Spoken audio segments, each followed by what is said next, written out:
Graças a Deus, Deus está no nosso meio. Sempre vai estar.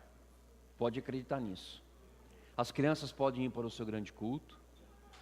Eu sempre esqueço, o pessoal fica lá atrás fazendo assim para mim. As crianças podem subir, umas vão descer, outras vão estar subindo. Graças a Deus por isso.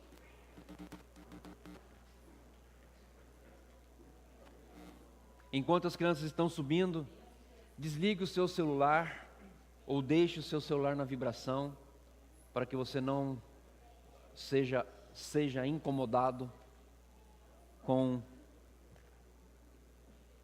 um barulho indesejado de uma chamada que fica querendo tirar a tua atenção. Mas se você não puder desligar, deixe ele na vibração e que você vai ser acionado se você precisar ser acionado, tá bom?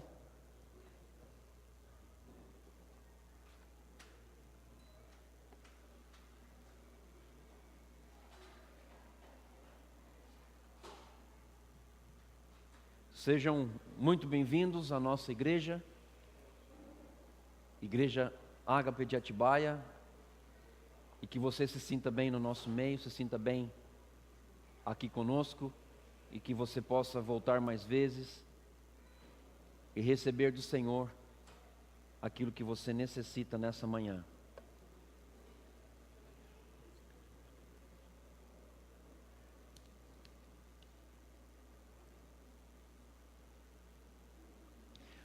Nós encerramos, no domingo passado, uma das partes da série de mensagens chamada Série Fundamentos. E hoje nós vamos iniciar uma nova etapa, nós vamos iniciar um novo tempo. E esse tempo hoje nós vamos falar sobre a pessoa de Jesus Cristo, Jesus, o nosso Senhor. E nós vamos ali, hoje é abril, maio até junho, falando sobre a pessoa de Jesus Cristo. Então hoje nós vamos estar falando sobre a pessoa de Cristo. Eu gostaria de convidar você a abrir comigo Filipenses, capítulo 2, versículos 9 a 11. Filipenses, capítulo 2, versículos 9 a 11. Filipenses 2, do versículo 9 ao versículo 11. Do versículo 9 ao versículo 11 é a base do nosso tema. Mas eu vou começar a ler a partir do versículo 5, tá bom? Então se você quiser acompanhar, você pode acompanhar.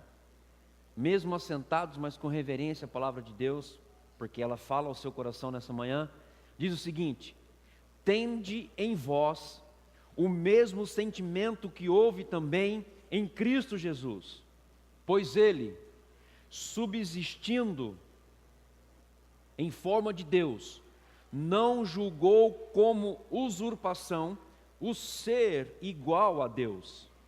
Antes, a si mesmo se esvaziou, assumindo a forma de servo, tornando-se em semelhança de homens, e reconhecido em figura humana, a si mesmo se humilhou, tornando-se obediente até a morte, e morte de cruz.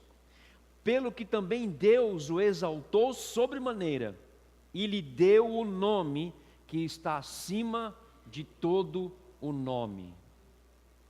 Não existe nenhum outro nome mais importante do que o nome do nosso Senhor e Salvador Jesus Cristo. Não existe nenhum nome que possa tirar o lugar de Jesus Cristo.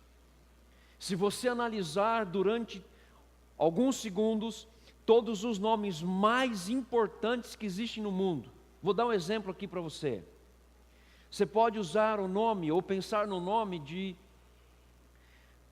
Barack Obama, um presidente nos Estados Unidos que, segundo todo mundo fala, ele tem o maior poder que existe no mundo. Ele tem poder. Aí você pega uma outra pessoa que hoje está aí destruindo uma Coreia chamada Coreia do Norte, aquele ditador Kim Jong-un. É esse cara aí, ó, Kim Jong-un, é esse aí. Diz que tem o poder de todas as coisas.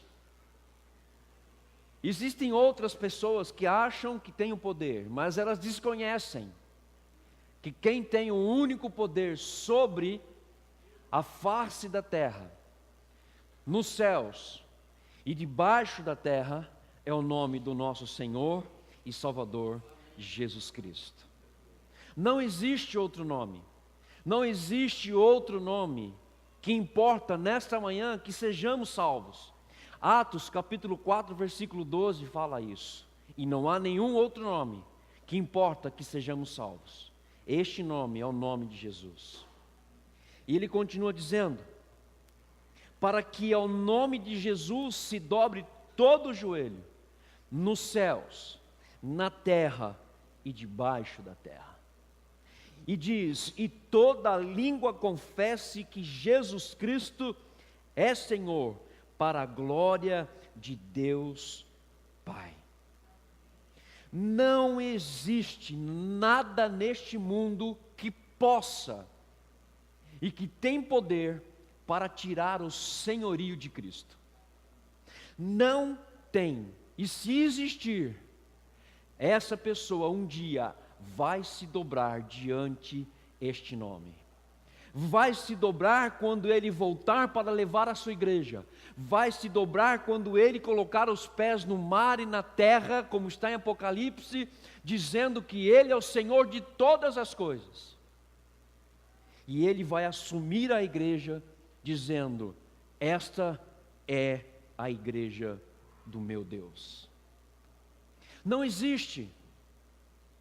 Se você pensar, e eu creio, que aquele ditador Barack Obama, ou qualquer outro homem que diz dentro de qualquer seita religiosa, ou de qualquer outra organização ou instituição que se instala neste mundo dizendo que eles têm o poder, nem Alá, nem Maomé, nem qualquer outro Deus dessa terra pode remover do senhorio de Jesus Cristo aquilo que foi dado pelo Pai ao nosso Senhor e Salvador Jesus Cristo. Nada neste mundo pode tirar da nossa vida o senhorio de Jesus Cristo. Nada. Não pode, um governo não vai tirar o senhorio de Jesus Cristo da minha vida. Situação econômica, situação política, situação partidária, nenhum congresso tem poder acima do poder do meu Deus, acima do poder do meu Jesus, a qual eu prego nessa manhã, dizendo: Jesus é Senhor da sua vida.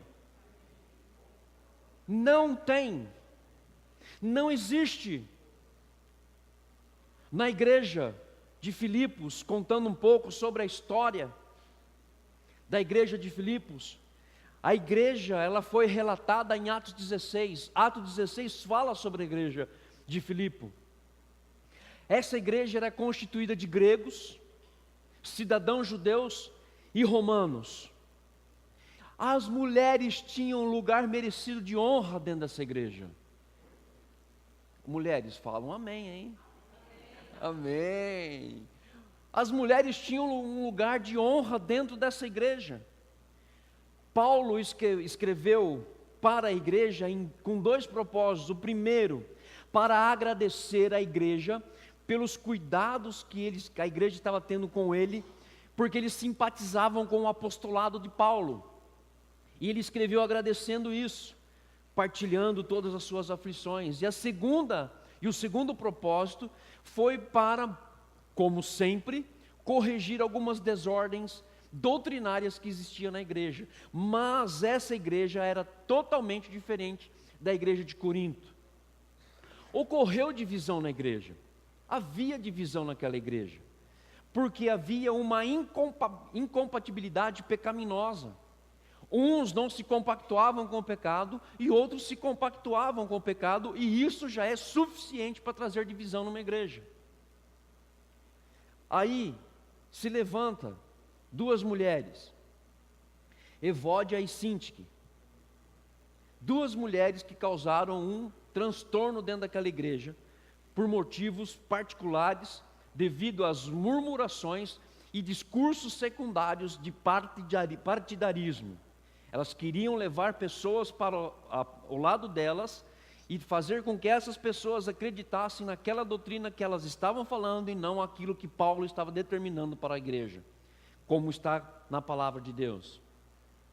Esta carta de Paulo aos Filipenses fala da pessoa de Jesus Cristo.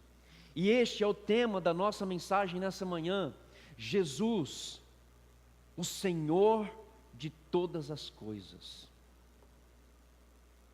Dentro daquilo que nós lemos de Filipenses 2, de 5 a 11, tem um conteúdo cristológico muito grande. E é riquíssimo esse texto quando se fala da pessoa de Cristo.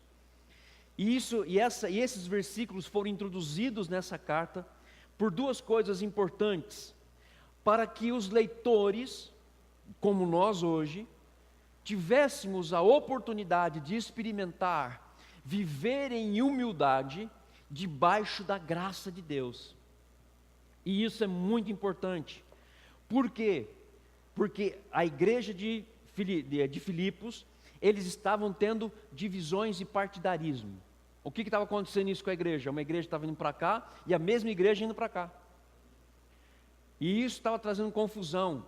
E essa carta falando assim: olha, vocês precisam ser humildes e viver debaixo da graça de Deus. E como nós fazemos isso? Simples: amando ao próximo como a si mesmo. E quando Paulo escreveu isso, ele já tinha escrito para Efésios, ele estava escrevendo para Filipenses. Ele dá uma garantia para a igreja do senhorio de Jesus Cristo. Ele não só garante que a igreja tem um senhorio e um mediador, mas também que o universo todo, formado por Deus, tem um Senhor e tem um juiz. Paulo não engloba somente as pessoas que estão ali. Paulo, ele abre toda a carta e diz: olha, a igreja não tem só um mediador, mas também tem um justo juiz. E tem um Senhor absoluto sobre todas as coisas. Efésios, capítulo 1, versículos 20 e 21, você vai entender um pouquinho sobre o senhorio de Jesus Cristo, que diz assim: fazendo-o assentar à direita nos lugares celestiais, acima de todo principado e potestade, e poder, e domínio, e de todo nome que se possa referir, não só no presente século, mas também no vindouro. E pôs todas as coisas debaixo dos pés, para ser o cabeça sobre todas as coisas, o deu à igreja. Ele estava falando do senhorio de Jesus Cristo. Preste atenção. Jesus assentou à direita de Deus Pai Todo-Poderoso. Colocou todos os principados e potestades, todo domínio, todo poder, não só neste presente século, mas também no vindouro. Ele colocou até o que estava por vir. Ele estava dizendo ali uma única coisa: olha, Jesus Cristo é Senhor de todas as coisas. Ninguém pode mudar isso. Ninguém. Agora, aonde isso aconteceu na vida de Cristo?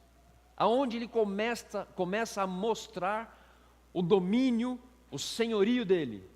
Fácil, irmãos. Fácil. Se você estudar Mateus, você vai ver todo o domínio de Jesus, todo o senhorio de Jesus. Primeiro, sobre a natureza, ele repreendeu as tempestades. Eu acho muito interessante que os discípulos estavam andando com eles, estavam com Jesus. Jesus estava no barco, a tempestade jogando de um lado para o outro barco, Jesus tranquilo. Os discípulos desesperados. Não está muito diferente da nossa situação hoje, não.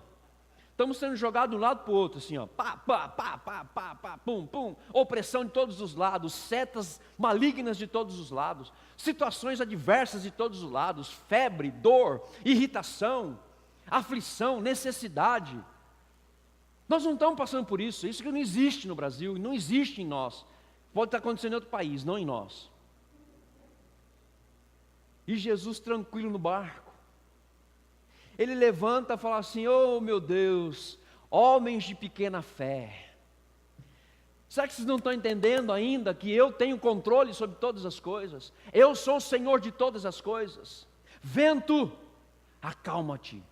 Mar, emudece, ao contrário, né? Vento, emudece-te. Mar, acalma-te. E se fez grande bonança. Pensa um pouquinho na sua vida.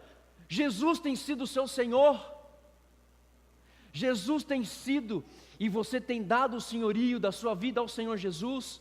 Então por que nós estamos de um lado para o outro, sendo jogados como a onda impelida no mar, jogada de um lado para o outro, e os discípulos desesperados, estamos desesperados, esquecemos de orar e falar para Jesus: Jesus, o Senhor tem o senhorio da minha vida, o Senhor tem o senhorio da minha família, o Senhor tem o senhorio do Brasil. Queira Dilma, queira Temer, queira Eduardo Cunha, queira quem quer que seja, não acredite, eu acredito. Jesus tem controle e Ele é Senhor da nossa vida. E isso já é suficiente para nós vencermos, para nós caminharmos, para nós avançarmos de fé em fé, de glória em glória, de poder em poder e de graça em graça. O que nós precisamos ver não é ter a ótica dos discípulos, nós precisamos ter a ótica de Deus segundo a palavra. Os discípulos estavam ali desesperados, e talvez você esteja desesperado, mas nessa manhã, eu quero convidar você a entregar a sua vida para Jesus, e o senhorio absoluto dela para Jesus, e você vai ver o que Deus pode fazer na sua vida. Você vai ver coisas que vocês nunca viram antes, e vocês vão experimentar coisas que vocês nunca experimentaram antes. A segunda coisa que Jesus demonstra dentro dos livros dos 4 evangelhos, sobre os demônios, o que ele fez? Andou lado a lado com eles, abraçou eles, disse: está errado, está fazendo, não faz isso não, vai embora agora. Não, sobre os demônios ele os expulsou. E só faz quem tem controle absoluto e senhorio absoluto de Deus na vida. E Jesus tinha esse controle absoluto sobre os demônios. Eu fico imaginando, eu fico pensando, isso aconteceu com um pastor, amigo meu, já falecido há muito tempo, pastor Osvaldo. Antes de falar do Osvaldo, Jesus entrou numa cidade. Quando ele chegou na cidade, o que aconteceu? Quem veio falar com eles? Com Jesus. O que esse cara estava? O que ele falou? Por que o senhor veio aqui? Por que o senhor veio aqui agora? Por que o senhor veio antes do tempo? Por que o senhor veio agora aqui para incomodar a gente? Querido, leve isso no teu espírito. Leve isso na tua alma, leve isso no teu coração. Quando você tem e quando você entrega o senhorio da sua vida a Jesus, os inimigos se submetem a você. Os inimigos se rendem a você. Aconteceu um fato, agora eu vou falar do pastor Osvaldo. Aconteceu um fato interessante. Lá em Campinas. E esse fato aconteceu dentro da igreja Nazareno. Aconteceu que uma mulher ficou possessa numa casa e foi pastor A, foi pastor B, foi pastor C, D, E, F, G, H, I, J, foi o abecedário inteiro. Ninguém conseguia falar com a mulher, ninguém conseguia chegar perto da mulher. Aí falou assim, alguém teve uma ideia, falou assim: olha, eu já sei, vou ligar para o pastor Osvaldo. Osvaldo Pinto Cardoso, lembrei o nome dele. Liga para o pastor Osvaldo: pastor, é o seguinte, dá para o senhor vir aqui ajudar a gente, o negócio está complicado, não sei o que a gente está fazendo, se a gente está fazendo alguma coisa errada, e aí, o que a gente pode fazer? Não, eu estou indo aí. Quando ele chegou, e ele não dirigia, quando o carro da pessoa chegou, ele abriu a porta e colocou o pé para fora. Lá do fundo, lá de dentro da casa, a mulher chegou e falou assim: esse que chegou, eu não posso nem ficar perto. O espírito maligno foi embora. Só tem autoridade quem reconhece o senhorio de Jesus Cristo na sua vida. Só tem autoridade quem reconhece o senhorio de Jesus Cristo. Queridos, quantas vezes nós chegamos, muitas vezes, uma redundância agora, desculpa. Quantas vezes nós chegamos dentro da família, dentro da nossa família, e nós ficamos com medo de exercer a autoridade que Deus nos deu, de falar do amor de Jesus, de falar do amor de Jesus. Porque isso é um fato. Isso foi um dos fatos da Bíblia que consta o senhorio de Jesus sobre o inferno. E você vai ver uma coisa linda e maravilhosa daqui a pouco. A terceira coisa que Jesus fazia, ele tinha controle sobre as enfermidades. Ele não chegava lá, vou até usar o exemplo aqui. Ele não chegava lá, olha, é o seguinte, toma esse remedinho aqui que vai ficar bom. Ó, toma esse antibiótico que vai acabar com tudo. Toma esse Doril que a dor sumiu, né? Não. Jesus chegava, via enfermidade, o que ele falava para a enfermidade? Eu te repreendo em nome do Senhor Jesus. Repreendia a enfermidade. O que a enfermidade fazia? Não vou embora, eu vou ficar aqui alojada nesse corpo. Eu não vou embora, não vou. Você não vê uma vez, no textos bíblicos, isso acontecendo. Ele chegava, está enfermo, enfermidade, passa de largo, vai embora. A enfermidade, ela se submete ao senhorio de Jesus Cristo. Ah, não estou dizendo que você não vai ficar enfermo. Eu fiquei enfermo, precisei passar por cirurgia, mas Deus cuidou da minha vida em todo tempo. Eu sempre acreditei naquilo que Deus podia fazer. Sobre a vida e sobre a morte, Jesus teve o controle. Chegou o centurião para Jesus: Jesus, é o seguinte, minha filha está morta. Como é que eu faço agora, Jesus? E todo mundo ia contra ele ainda. Para, tua filha já morreu, enterra logo, põe na gruta lá e fecha com a pedra e vamos seguir a vida. O centurião chega e fala assim: eu sei que o senhor tem poder sobre isso. Jesus fala assim: onde ela está? Eu vou lá. Quando Jesus chega, ele fica lá assim sobre a menina. Oh Pai, oh Deus, não faça isso, não faça isso. Quando Jesus chega diante do quadro tremendo de morte, ele fala apenas uma frase: Talita cumi, que significa levante-se. O que aconteceu com a menina? Levantou e continuou a sua vida. Quer um exemplo mais gostoso ainda? João 11:35, Jesus chora por causa de Lázaro. E Jesus chega na frente do túmulo de Lázaro, e ele faz uma oração dizendo assim: para que todos conheçam que o Senhor tem poder e que eu tenho o mesmo poder. Ele disse: tirai a pedra. E aqui tem um fato muito interessante que talvez você nem tenha pensado. Ele chegou, tirou a pedra de todo mundo e falou assim: você está louco? 4 dias já está cheirando mal. Falei: tira a pedra.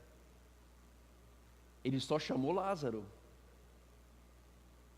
Porque se ele fala o seguinte assim: vem tudo para fora, o que tivesse lá dentro ia levantar, ia ressuscitar. Porque ele tem poder sobre a vida e sobre a morte. Ele falou assim: não, pai, eu só quero Lázaro.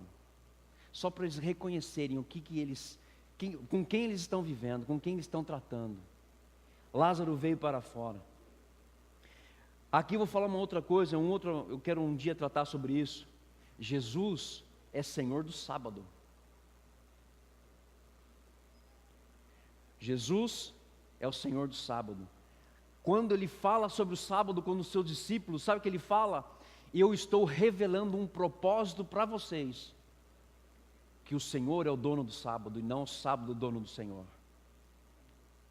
E isso reflete, nos remete a uma coisa importante, que nós precisamos tirar um dia para Deus, para descansar na presença de Deus, ter o nosso tempo de culto, ter o nosso tempo de adoração, de leitura bíblica, de passar um tempo em família. Mas o Senhor não é só o dono do sábado, Ele é o dono da segunda, da terça, da quarta, da quinta, da sexta, do sábado, do domingo, 365 dias do ano. Você tem que entregar a sua vida ao senhorio de Jesus Cristo. Como que eu entendo tudo isso? Como que eu passo a entender tudo isso? Presta atenção, primeiro, Ele é o Rei da Glória. E eu gosto desse salmo aqui porque, como a equipe de louvor cantou um cântico antigo, tem um cântico que é o Salmo 24. Eu quero ler para vocês o Salmo 24. E ele se tornou uma canção, acho que na voz de Ademar de Campos, se eu não me engano, acho que o pessoal mais antigo pode me dizer isso. Salmo capítulo 24 diz o seguinte: ao Senhor pertence a terra, e tudo o que nela se contém, o mundo e os que nele habitam. Deu a perceber o senhorio de Jesus Cristo aqui? Ele não está falando de Deus, ele está falando de Jesus. Ele não está falando de Deus, ele está falando do Filho. Fundou a ele sobre os mares e sobre as correntes a estabeleceu. Quem subirá ao monte do Senhor? Quem há de permanecer no seu santo lugar? O que é limpo de mãos e puro de coração, que não entrega a sua alma à falsidade, nem jura dolosamente, ele obterá do Senhor a bênção e a justiça do Deus da sua salvação. Tal é a geração dos que o buscam, do que buscam a face do Deus de Jacó. E do versículo 7 ao versículo 10, existe aquela canção que diz assim: levantai, vós portas, vossas cabeças, levantai-vos, ó portais eternos, para que entre o Rei da Glória. Quem é esse Rei? Quem é o Rei da Glória? O Senhor forte e poderoso, o Senhor. Hey! Ele é o Senhor, e assim vai. É antigo, irmão, revelou minha idade. Levantai, ó portas, as vossas cabeças, levantai-vos, ó portais eternos, para que entre o Rei da Glória, aquele que era, aquele que é e aquele que há de vir, o Senhor que tem controle absoluto da nossa vida, da nossa família, da nossa igreja, do nosso trabalho, ou qualquer parte desse mundo. Ele é o Rei da Glória. Quem é o Rei da Glória?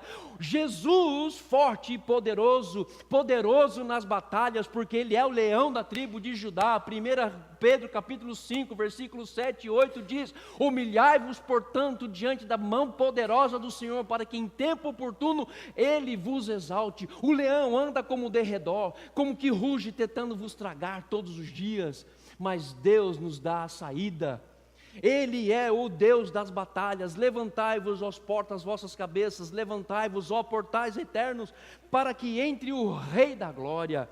Quem é esse Rei da Glória? Jesus, o Senhor dos exércitos. Ele é o Rei da Glória.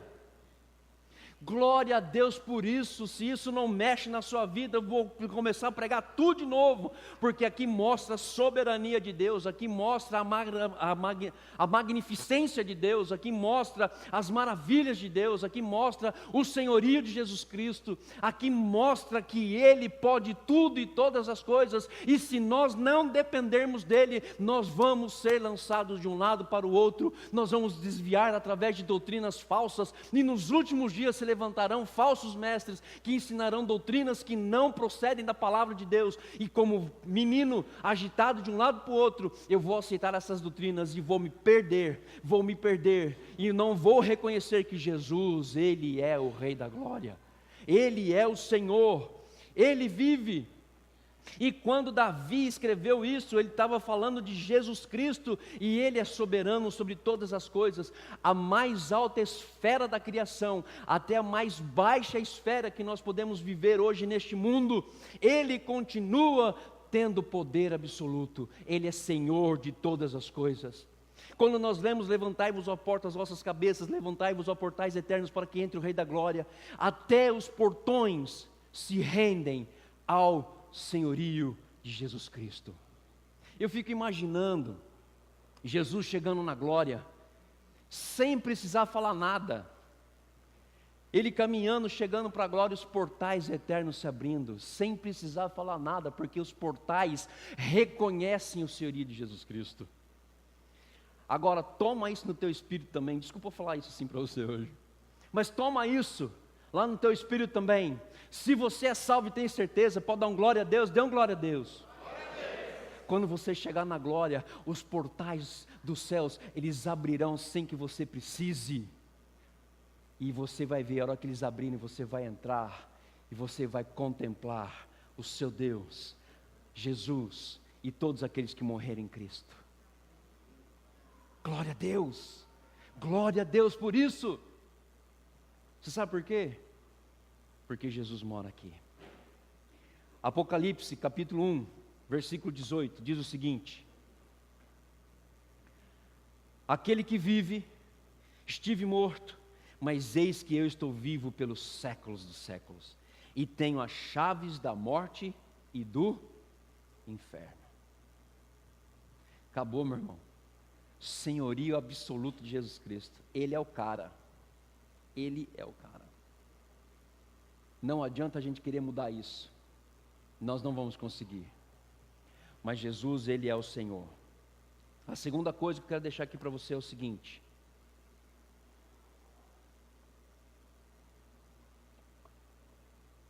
Ele é Senhor de tudo. Você tem casa? A sua casa não é sua, é de Deus. Você tem filho?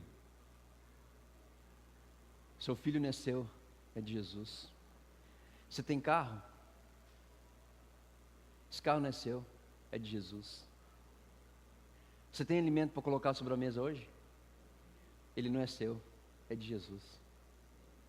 Você levantou hoje da cama? Lógico que você está aqui, né? Você tem que agradecer a Deus pela oportunidade, por meio de Jesus Cristo, que você abriu os olhos para contemplar a glória daquele que era, que é e que há de vir. Independente de qualquer problema que você esteja sentindo, vivendo hoje. O senhorio de Cristo, ele é abordado no Antigo Testamento. Fala-se sobre o Messias. E com relação ao Novo Testamento, além dele ser Salvador do mundo, ele tem controle absoluto de todas as coisas, porque ele é Senhor. Eu quero dar uma dica para vocês aqui, para todos. Quando nós estivermos falando de Jesus como Salvador, nunca esqueça de falar sobre o senhorio de Jesus Cristo. Você pode falar que Ele é o Salvador, mas que Ele também é Senhor da sua vida. Porque se nós falarmos sobre somente salvação, sem completarmos com o senhorio de Cristo, o Evangelho fica capenga. Porque o Evangelho fala da salvação e do senhorio de Cristo.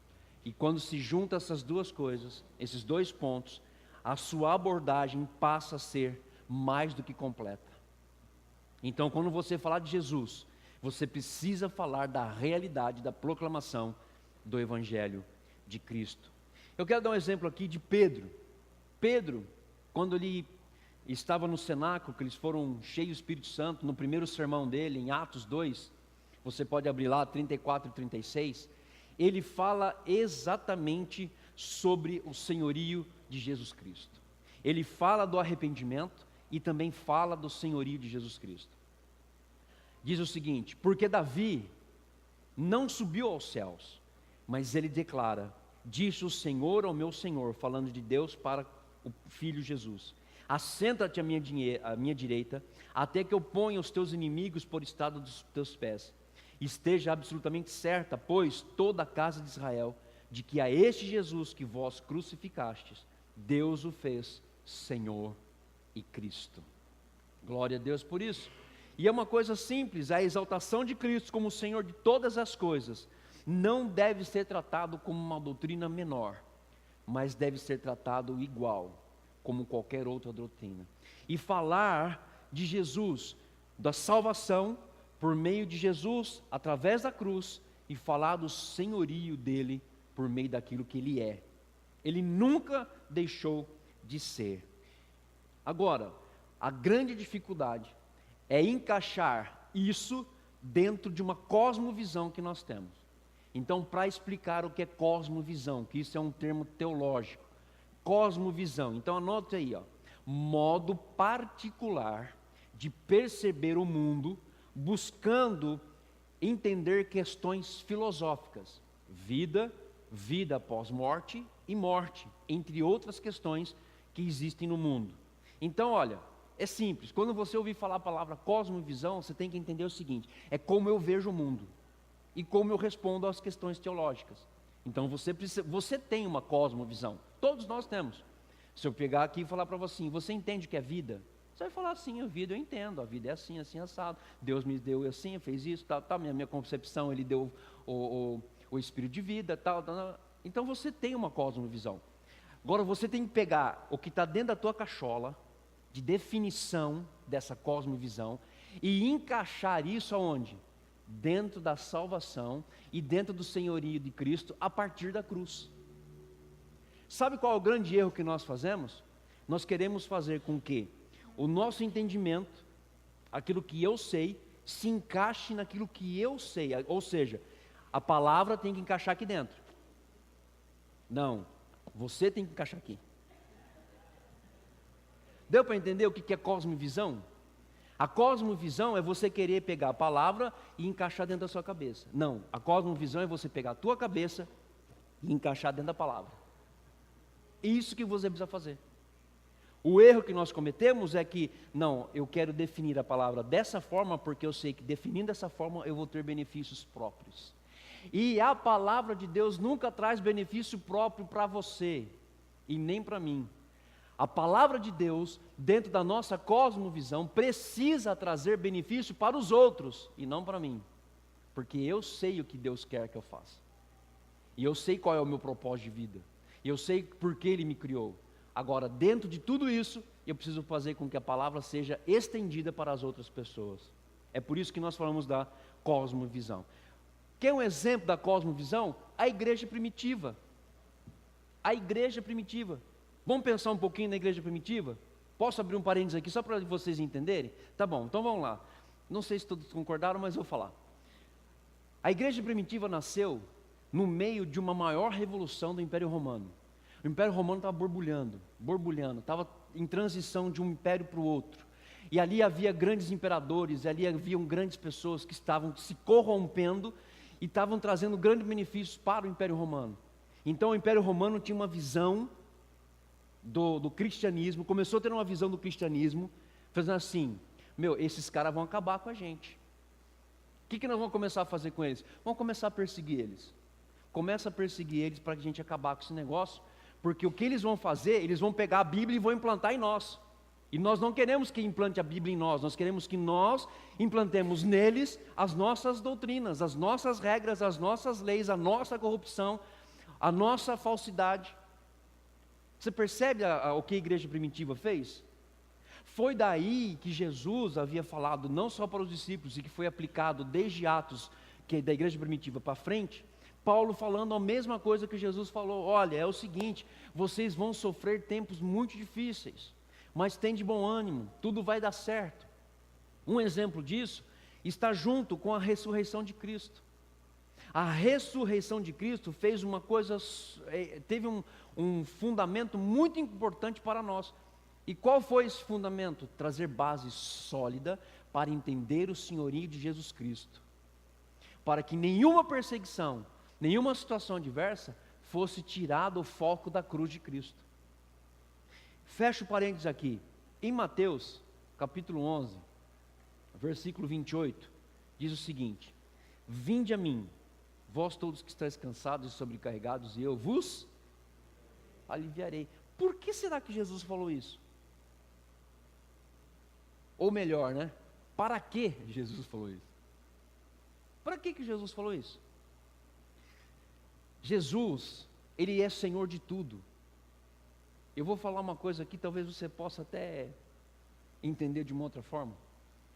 Mas ele até sabia que tudo isso estava acontecendo, ia acontecer hoje com a gente. Ele sabia de tudo isso.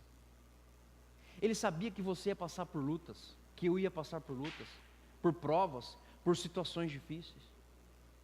E ele já deixou escrito: vinde a mim, vós todos que estão cansados e sobrecarregados. Vou voltar lá no Império Romano, na igreja primitiva. A opressão do Império Romano sobre a igreja primitiva causou e trouxe causas de destruição muito grande. Muitos perderam a vida pelo nome de Jesus Cristo. Muitos foram ali decapitados, mortos a pedradas. Mas sabe o que fez com que eles permanecessem fiéis, e o que nós vamos hoje também permanecer fiel, dentro daquilo que nós falamos de cosmovisão? Que nada muda o que Jesus fez na cruz. Nada muda o que Jesus fez na cruz. Nada muda o que Jesus fez na cruz. Não muda nada. Então ele tem controle sobre todas as coisas. Já estamos caminhando ali para o ponto 3. Dentro de tudo que eu falei, como que eu posso então ter a base, o fundamento do senhorio de Jesus Cristo? Qual é a base? Eu vou falar da base como nomeação. Como ele foi nomeado. Por que que Deus deu essa nomeação para Jesus? Senhor de todas as coisas. Como é que ele fez isso? Olha só, Pedro explicou isso em Atos 2:36. Então lá, esteja absolutamente certa, pois, toda a casa de Israel, de que a esse Jesus que vós crucificastes, Deus o fez Senhor e Cristo. Glória a Deus por isso. Bendito seja o nome do Senhor. Então tá bom, nós falamos da base, essa é a base. Pedro falou sobre isso. Deus declarou isso. O próprio Pai declarou que Jesus Cristo é Senhor. Olha só, Salmo 110, está ali no telão. Versículo 4: o Senhor jurou e não se arrependerá. Tu és sacerdote para sempre, segundo a ordem de Melquisedeque. Quando Deus falou isso, Ele falou assim: olha, vou dar um exemplo aqui, isso não está na Bíblia. Eu fico imaginando Deus falando assim: ó, filho, eu sei tudo que vai acontecer, mas você é Senhor sobre tudo isso. O Senhor, você é Senhor, filho, sobre todas essas coisas. Porque o próprio Pai declara o senhorio de Jesus Cristo. Ah, mas é fácil Deus declarar o senhorio de Jesus Cristo, Ele é Deus, então tá bom. Para calar minha boca, Jesus declarou isso para os discípulos. Olha só o que ele fala ali. O próprio Jesus declara, em Mateus 28:18, então Jesus aproximou-se dele e disse: foi-me dada toda autoridade nos céus e na terra. Sabe o que isso significa? Que ele tem o título Senhor de todas as coisas. E isso ninguém mais muda. E Davi, ele tinha esse título, porque ele era rei de Israel. Ele tinha isso, mas ele não quis esse título, porque o Pai conferiu não para Davi, mas conferiu para seu filho Jesus, o senhorio absoluto de todas as coisas. E o Espírito Santo promove isso em Salmo 110, versículo 1. Davi dizendo, o Senhor disse como profeta, Davi dizendo, o Senhor disse ao meu Senhor: senta-te à minha direita até que eu faça dos teus inimigos um estrado para os meus pés. Este mesmo versículo, Jesus debateu com os fariseus e com os saduceus. Eles demonstrou para essas duas raças de víboras, fariseus e saduceus, que ele era o Messias, e não simplesmente um homem, mas soberano e Senhor de todas as coisas. Isso alguém muda? Não. Olha o que diz em Filipenses capítulo 2, versículo 9, que é algo maravilhoso. Pelo que também Deus o exaltou sobremaneira, e lhe deu o nome que está acima de todo o nome. Para a igreja de Éfeso, Paulo falou isso, lá em Efésios capítulo 1, versículo 20 a 21, que nós já lemos. Paulo fala sobre isso. Fala, olha, Jesus está sentado à direita de Deus Pai, Ele tem controle de todas as coisas. Embora nós estamos falando do senhorio de Jesus Cristo hoje, Ele é presente hoje, mas quando nós falamos do senhorio de Jesus Cristo, nós temos que pensar na era vindoura, naquilo que está por vir. E quando nós falamos daquilo que está por vir, a única coisa que nós temos a fazer é confiar em Deus. Ele é o Senhor de todas as coisas. E não tem outra coisa a fazer a não ser obedecer ao Senhor. Um povo chamado judeu quis fazer Jesus Senhor de todas as coisas. De que maneira? Está lá em João 6,15. Os judeus queriam um rei. Queriam fazer Jesus Senhor sobre Roma, Jerusalém, sobre todas as coisas. Jesus fala o seguinte em João 6,15: sabendo, pois, Jesus, que estavam para vir com o intuito de arrebatá-lo para proclamarem rei, retirou-se novamente, sozinho, e foi para o monte. Você sabe por que Jesus fez isso? Porque Jesus sabia que não precisava de homem, nem de uma raça, nem de seita, nem de religião, de ninguém, para Ele ser Senhor de todas as coisas. Porque Ele é e sempre será Senhor de todas as coisas. Não necessita alguém chegar e falar assim: eu quero fazer você rei, vem cá, vou colocar você aqui, vou dar uma coroa, um manto, vou colocar você nas carruagens, e você vai entrar em Jerusalém declarando: eu sou o rei dos judeus. Pelo contrário, ele entrou montado num jumentinho, irmão. E nem dele era. Para variar ainda. Ainda falou para o discípulo: ó, vai lá na casa fulano de tal lá, pega aquele jumentinho e fala que é emprestado. Fala que o Senhor dos Senhores que mandou fazer isso. Sabe que você, olha, não quero pregar sobre isso, mas isso dá uma mensagem. Isso dá uma mensagem. Quando a pessoa pega e sobe no jumento, primeiro, o jumento é o pior das classificações dos animais. Ele não se compara a ninguém, porque ele não serve para nada. Não serve para nada, só serve para ficar pastando. Não é um cavalo, não tem aquela, como é que chama aquelas, não é uma manga larga. E não serve para nada. Ele serve para, eu estou aqui, quem quiser usar, usa, quem quiser faz. Se ninguém fizer nada, eu vou continuar aqui. É assim. Jesus sobe no jumento, dizendo que para Ele ser Senhor e Rei, não precisava de um carro, não precisava de um cavalo manga larga, porque para Ele ser Rei ou ser Senhor, estava aqui e aqui, porque Ele já era. Mas para mostrar a questão da humildade para nós, que nós, independente da situação que nós tenhamos, seja favorável ou não, Ele é Senhor sobre a minha vida. Você pode estar hoje não montado num jumentinho, mas você pode estar montado numa Ferrari, numa Lamborghini, num Porsche.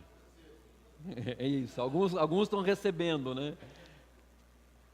Mas tudo aquilo não faz você Senhor de nada. Pelo contrário, faz Deus Senhor. Para encerrar aqui, para fechar com chave de ouro, teve uma pessoa que quis fazer Ele Rei dos Reis e Senhor dos Senhores. Sabe quem foi esse cara? Satanás. Satanás quis fazer Jesus Senhor dos Senhores. Mateus capítulo 4, versículo 8 e 9. Eu só vou contar aqui um pedaço. Levou ainda o diabo a um monte muito alto, mostrando-lhe todos os reinos do mundo. Olha como o diabo é sujo. Mostrando todos os reinos do mundo. E a glória deles, ele disse, antes de falar o que Satanás falou, quero só revelar uma coisa importante aqui.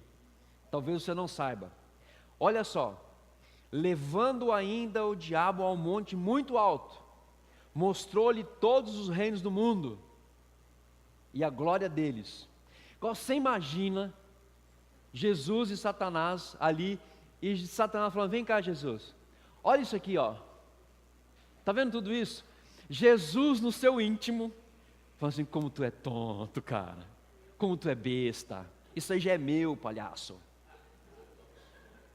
Seu mané, isso aí já é meu. Tu quer fazer o quê? Me dá o que já é meu? Percebe? Satanás é tão sujo que ele sempre vai mostrar coisas para você que você já tem. E que você não precisa atrás dela. Você já tem. Você já tem Jesus. Você já tem o Espírito. Você já tem Deus. Você já tem as 3 pessoas mais importantes da sua vida: Deus Pai, Deus Filho e Deus Espírito Santo. Agora o que falta a você é fazer, sabe o que? Entregar o senhorio da sua vida a eles, aos 3. E aí sabe o que Jesus falou? Não, aí o diabo fala assim, tudo isso te darei. Isso aí já é meu, cara. Prostrado me adorares. Aí o que Jesus falou? Não, vou falar da primeira parte. Não tentarás o Senhor seu Deus. Aí depois ele fala, não só de pão viverá o homem. E Jesus foi falando para Satanás, não, eu sou o rei. Você ainda não me reconhece, mas você vai reconhecer. Porque Satanás, preste atenção nisso, Satanás só reconheceu o controle absoluto de Jesus Cristo, o senhorio dele, quando ele foi para uma cruz. A hora que ele foi para a cruz, aí Satanás falou assim, realmente agora nós temos que dobrar-se ao senhorio dele, porque ele é o Senhor de todas as coisas. Quando ele ressuscitou então, aí que o inferno virou um alvoroço. Aí acabou com o inferno, né? Aí Satanás falou assim, tão perdido. E a única pessoa que sabe que está condenada eternamente é o próprio Satanás. É o próprio Satanás. É o único na face da terra que sabe que o fim dele já está definido. Oh Jesus, tu é bom demais. Satanás está definido. Agora o meu também está definido a partir do momento que eu entrego o senhorio da minha vida a Deus, a Jesus, e ando pelo Espírito. O meu destino é a vida eterna, a glória do Senhor, passar ali o tempo com Deus, glorificando a Ele, passando todo o tempo junto dEle. E Deus ainda continua dando oportunidade para a minha vida e para a sua vida, para que nós sejamos transformados e mudados para a honra e glória do Senhor. Ah, meu irmão, Jesus é o Senhor de todas as coisas. Jesus é o Senhor de todas as coisas. Jesus venceu todas as tentações e se devotou em serviço único realmente pelo qual ele foi chamado. E ele foi chamado para nos dar autoridade, para enviar o Consolador. Filipenses capítulo 8, Filipenses 2, 8 a 11, diz o seguinte: e sendo reconhecido em figura humana, a si mesmo se humilhou, tornando-se obediente até a morte e morte de cruz, pelo também que Deus o exaltou, sobremaneira, ele deu o nome que está acima de todo nome, para que o nome de Jesus se dobre todo o joelho, nos céus, na terra e debaixo da terra. Quando você lê isso, ou particularmente quando eu leio isso, algo move aqui dentro, tão gostoso, tão maravilhoso. É aí que eu entendo que independente de qualquer coisa que possa me acontecer, eu sei que Ele é Senhor. Ele é Senhor. Ele é Senhor de todas as coisas, Senhor de todos os dias. A pergunta é, Ele é Senhor absoluto da sua vida? Ele é Senhor absoluto da minha vida? Há algo em mim que eu ainda não entreguei completamente ao senhorio de Jesus?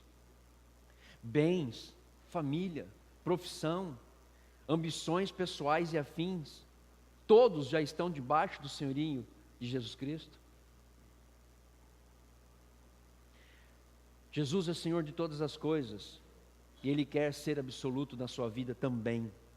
Ele não quer só ser absoluto, mas Ele quer ser o seu dono, a sua propriedade. Ele quer ser seu. não para você mais administrar uma carga que você não consegue mais administrar, mas Ele quer ser seu para que você entregue tudo nas mãos dEle, para que Ele faça o trabalho e que eu apenas descanse. Uma reflexão para a sua vida agora, e se você quiser escrever isso, durante essa mensagem, se você identificou alguma área da sua vida que você ainda não entregou o controle dela para Jesus Cristo, eu convido você a fazer isso hoje. Porque eu vou dizer uma coisa para você, não sou o profeta do caos. Eu simplesmente vejo o que a Bíblia diz e obedeço exatamente o que a Bíblia diz. Os tempos difíceis ainda nem chegaram. Nem chegaram. E Deus já está nos preparando para o dia difícil. Ele está nos preparando para o amanhã. Porque cada dia que passa, não é a situação que fica ruim. Não é a situação que fica ruim. Mas é motivo de eu agradecer a Deus, porque cada dia que passa, eu estou mais perto dEle. Os dias estão chegando para que eu estou mais perto dEle. É essa visão que nós temos que ter. É essa visão que nós precisamos ter. Não é a situação que vai ficar ruim. É a glória que está se aproximando. É a glória que está chegando. A entrega de qualquer área da sua vida ao Senhorio Jesus Cristo trará paz, trará gozo, trará alegria. Uma vida voluntária e genuína ao Senhorio de Jesus Cristo. Sabe por quê? Porque Jesus, Ele é o Senhor de todas as coisas. Que Deus possa abençoar a sua vida rica e poderosamente, em nome daquele que era, que é e que há de vir. Amém? Glória a Deus, bendito seja o nome do Senhor.